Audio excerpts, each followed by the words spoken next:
வணக்கம். தமிழ்நாடு புதுகை ஸ்டார் செய்திகளுக்காக செய்தி வாசிப்பாளர் வித்யா.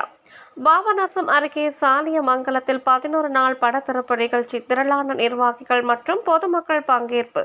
தஞ்சாவூர் மாவட்டம் பாபநாசம் அருகே சாலியமங்கலத்தில் தேமுதிக நிறுவன தலைவர் கேப்டன் 11ஆம் நாள் நினைவஞ்சலி மற்றும் படத்திறப்பு நிகழ்ச்சி நடைபெற்றது. இந்நிகழ்ச்சிக்கு தஞ்சை வடக்கு மாவட்ட செயலாளர் சுகுமாரன் கலந்து கொண்டு கேப்டனின் திருவுருவ படத்தை திறந்து வைத்து மலர் தூவி மௌன அஞ்சலி செலுத்தினார்கள்.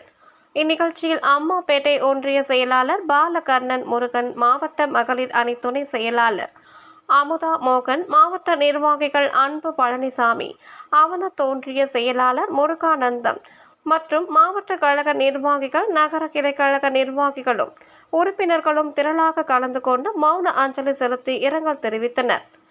தமிழ்நாடு புதுகை ஸ்டார் செய்திகளுக்காக பாபநாசம் செய்தியாளர் ஜி. சிவராஜ்.